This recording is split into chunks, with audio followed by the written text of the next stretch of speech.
Good afternoon, everyone. This is Dr. Diggs. It's another beautiful day out here in the Pacific Northwest.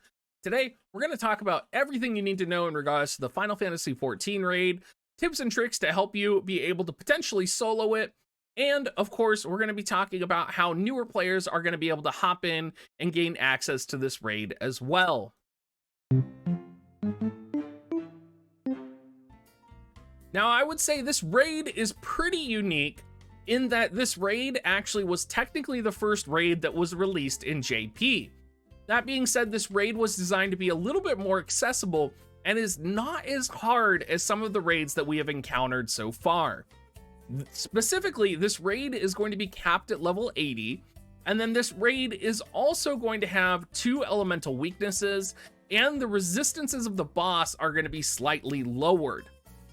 That being said, this is really an accessible boss. If you have a light element unit, if you have a dark element unit, if your Thancred is LB4, which most of you, if you are farming this event, if you're even a new player, should probably be able to have an LB4 Thancred by the time this raid comes out, you will probably be able to easily do this raid in multis.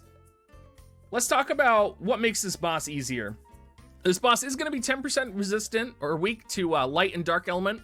Also 10% weak to slashing damage. So if you're dark, if you're slashing, if you're light, if you're slashing, which is pretty much all dark and all light units, you're going to be pretty much set. What's unique about this boss, of course, I talked about how it's capped at level 80 and not level 100. Along with that, the max HP is also going to be lower at 110,000 instead of 130,000.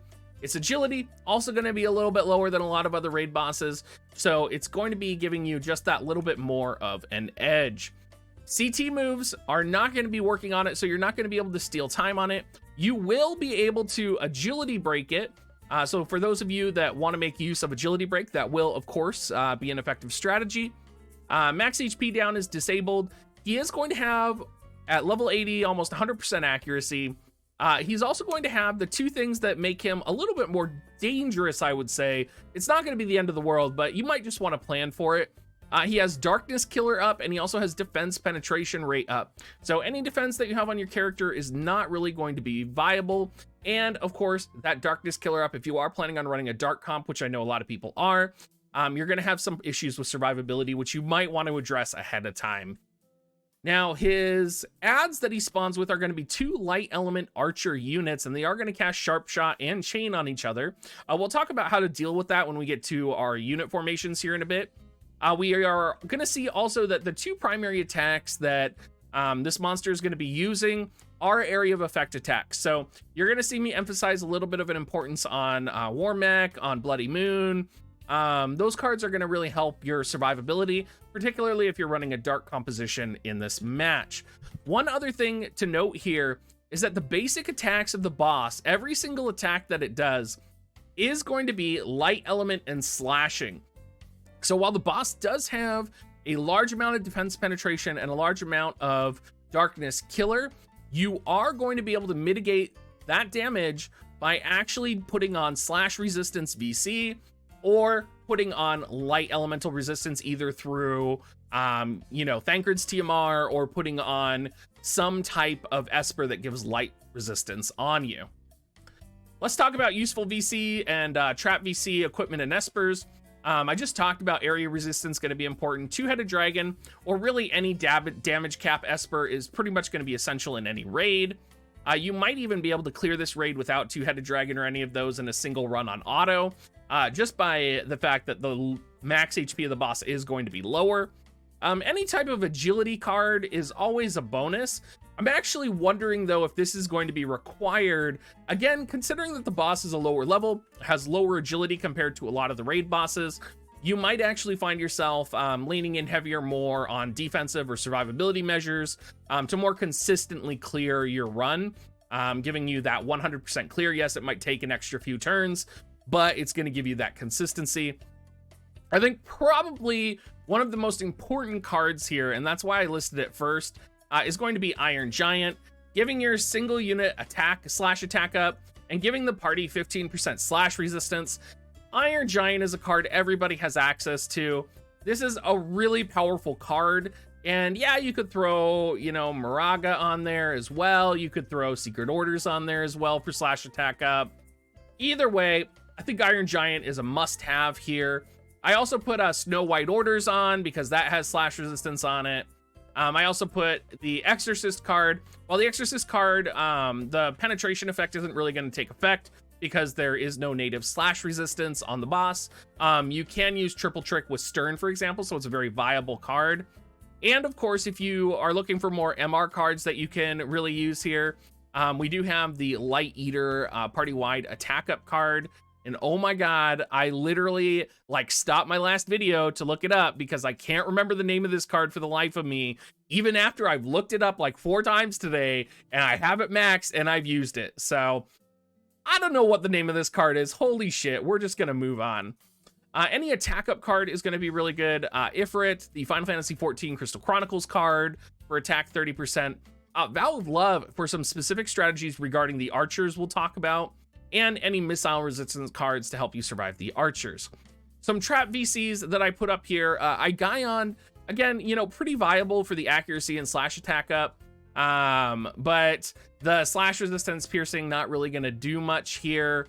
Maybe if you're running like Sid, you know, I could see a case where if you are running Sid, you might want to run Igaion. However, at the same time, you might get more bang for your buck running another card like Moraga or anything like that. You might actually, I actually think in this situation, Secret Orders with the agility up might actually be almost more viable than Igaion here. Maybe not because of the base stats, but Odin, of course. Odin is only really going to help you with single attack resistance. Odin is also going to not really help you with Maneater, not really help you really that much with the boss's attacks. If you're running Odin, you're running it for the single attack resistance to survive the archers if they're giving you problems. And of course, basically any source of Maneater, right? The only sort of man enemy on this raid is going to be the archers. So if you're running Maneater, you're running it to kill the archers, which, I mean, they shouldn't really be your biggest problem. In terms of recommended equipment, Thanger's TMR.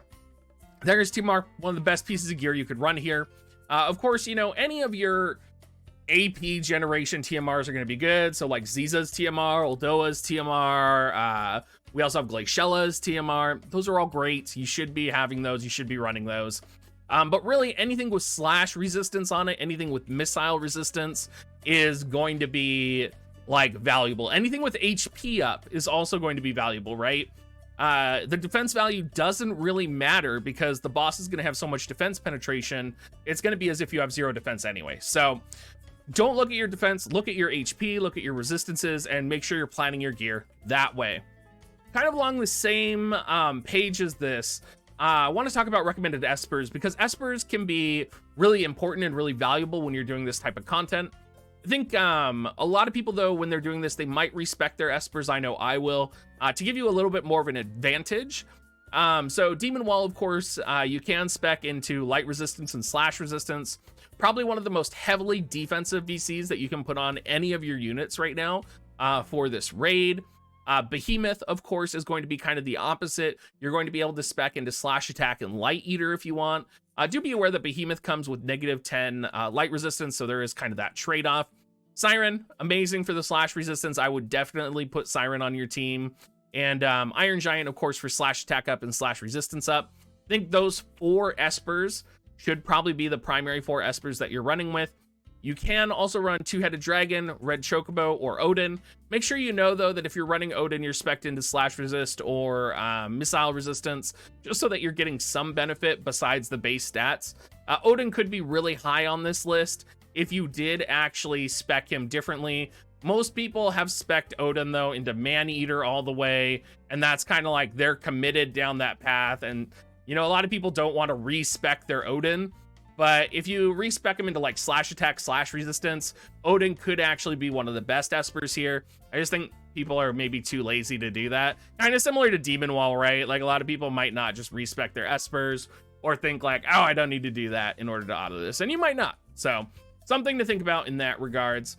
Let's talk about team compositions. And we got 4 different compositions here with a couple other units kind of pulled out to the side. Your basic compositions are going to be light comp and dark comp. Couple things, you know, that we have now that JP didn't have when the Final Fantasy XIV raid came out on JP's side. We do have access to Dwayne, and the reason Dwayne is important is because Dwayne has native enmity gain on his character. So when we are talking about those sharpshooters, you know, and chaining missile and light element damage on dark units and killing them, right? Like specifically if you imagine Venera running up and getting missile shot to death. Venera, interestingly enough, does have really high slash resistance. So with the boss, it's not the boss you have to worry about, it's the shooters in the background. But Dwayne will be able to actually draw their fire. So I actually can see Dwayne being really viable in this composition. Someone was pointing out that, you know, Gilgamesh might be better to put in, but I think literally like Gilgamesh might be worth replacing for Dwayne just to draw the fire. Otherwise, maybe putting Gilgamesh in with Vow of Love, or, you know, really kind of slash resisting up your team and putting Vow of Love on someone else that has missile resistance might be a good idea.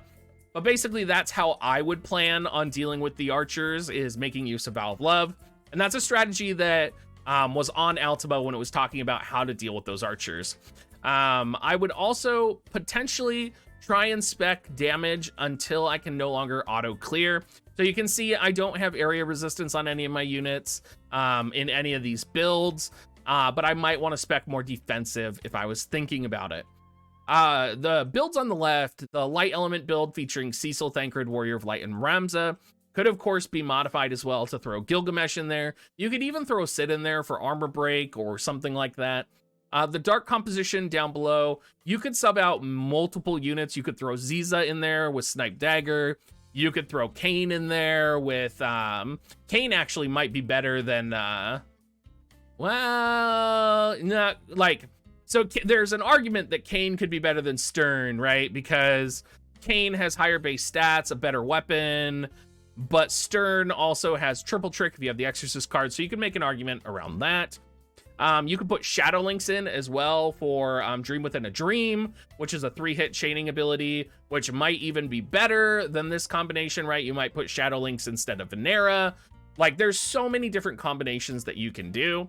Light element comps, you could even see like Rob and Vistral thrown in. And, you know, if I was running Rob and Vistral, like my Rob is not the strongest, so I would definitely run area resistance there. I would throw like Thancred's TMR on him with Vow of Love to draw the fire. There's so many options, guys, and this raid is going to be really accessible. Yerma is another big call out, right? With Yerma's limit break, you can even lower resistances more. You could probably even clear this with Rain. There is the, you know, the possibilities are pretty endless right now. You could probably even go Pierce comp, right? Because we have Kane lowering Pierce resistance. You know, I'm sure you could find something to lower like water resistance or dark resistance. There you go. You could run Kane and Dwayne. You could run Kane and Dwayne, and then you could go like Dark Pierce or whatever. I don't know, right? Because Dwayne has dark resistance down as well as some dark utility. So I don't know. I see it being a pretty easy raid. If you are like a free-to-play player or a player who has less selection in units, and I would probably recommend going dark comp, just because Gafgarion is also going to be a really powerful unit, and most players should have Shadow Links maxed. So if you have Shadow Links and Gafgarion, Gafgarion does have really high native slash resistance. So he's going to be able to just walk in and just like take a fucking beating. Like, he's going to be a beast in this raid, and paired with Shadow Links, like him and Shadow Links could do some damage all on their own. So thank you so much for watching, you guys. If you have your own tips or your own compositions, make sure you throw them down in the comment section. As always, everybody, if you are going to be purchasing units or going after Leviathan, make sure you use my affiliate link, dig.gs/coins. Make sure you come by our Discord, say hi as well. And as always, guys, have a great rest of your day.